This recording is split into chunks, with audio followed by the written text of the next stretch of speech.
Hello seekers, welcome to Punneit Astrology, your one-stop astro channel. Once again, we will continue the moon transit series on 8th of March. Moon will enter the sign of Taurus and it will continue till 11th of March. The moment moon will enter the sign of Taurus, it will enter through Kritika Nakshatra and it will encounter Rahu. That means the 8th of March is the day when mind will be influenced with Rahu mostly. But on the other hand, you also observe that this is the date when Mars and Venus are also extremely close, almost at the same degree. That means for the moon, Rahu and Ketu's dispositor are together 9th from the moon. You have to be very careful what is your dharma. Your assumption of dharma and righteousness can cause problems in your life. You may assume that something that you are doing or believing or any person that you are trusting can be right, but reality can be different. Reality is far more practical. This is the day when Sun, Jupiter and Mercury will also be 10th from this moon. 8th of March should be the date when your mind will be influenced maximum by Rahu and there will be mood fluctuations.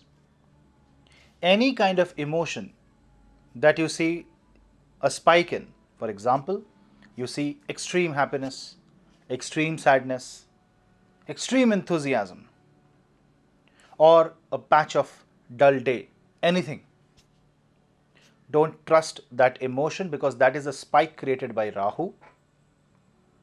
And because 9th from Rahu is the planet Mars and Venus, which is very, very strong, and Rahu aspects that house, Rahu would want you to break the dharma. This is the time and this is the date when you should practice yoga and if possible practice Hatha Yoga. This is also the time when you will know reality about love. You will know truth about people you love, not everybody but most of you.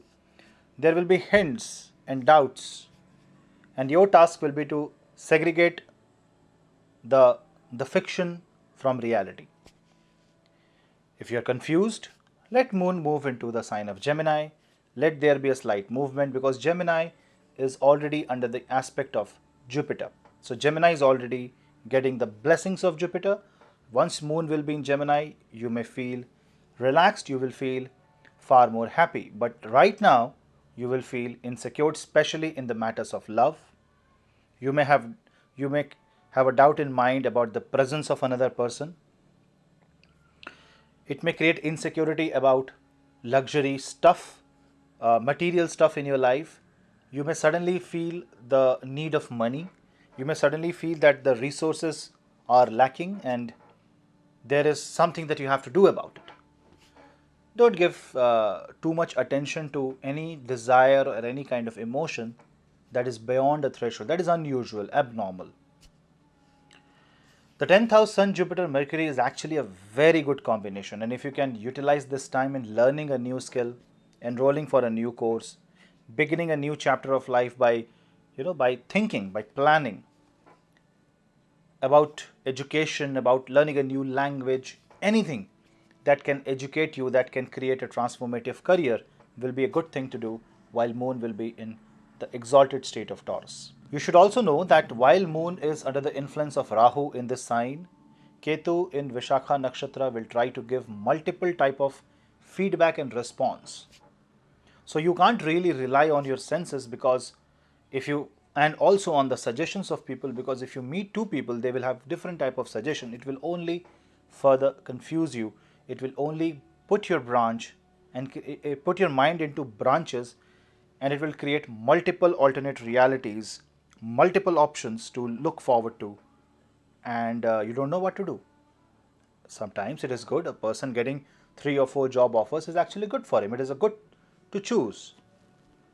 But somebody who doesn't really, who cannot afford to take a choice, is if that person is presented with a choice, it becomes really hard for that human being to actually find the right path. So in this case, you need the power of Sun, Jupiter and Mercury. So whatever you do, do it with calculation, planning, question a lot of things, see the consequences. Once you read the consequences and if you take the action, there won't be much of a problem. Chant Om Namah Shivaya, chant Rudrashtakam. You can also chant Mahamrityunjay mantra if you are facing any health related issue. Procrastination will be the theme of this transit. No matter how much you think or plan, execution will always be a problem. You will find some or the other delay. Your mind may be distracted by some movie or music or something that is fascinating, that is exciting. Because Rahu's influence on moon is very, very strong, especially while moon will be in Rohini Nakshatra, it is advisable not to start any discussion related to marriage or a strained relationship. In fact, don't start a conversation for any strained relationship for 2 days unless it is emergency and you cannot avoid that. This transit can also give you a sense of pride, where you would want to boast about your knowledge, especially to your supervisors. The more you try to pitch in, the more difficult it will be to convince.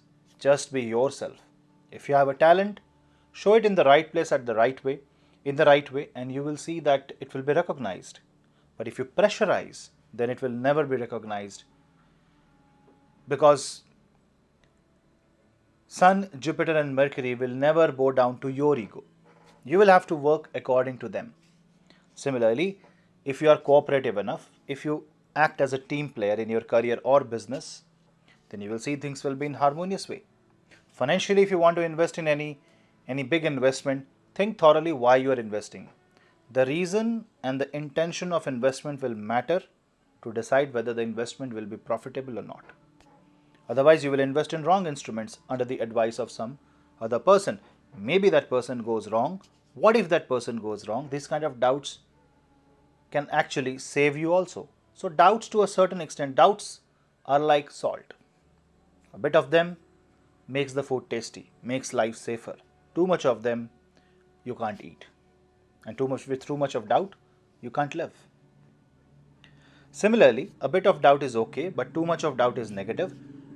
To remove this negativity, you need to listen to Krishna Bhajan, and you can also pray to Bhagwan Shri Ram.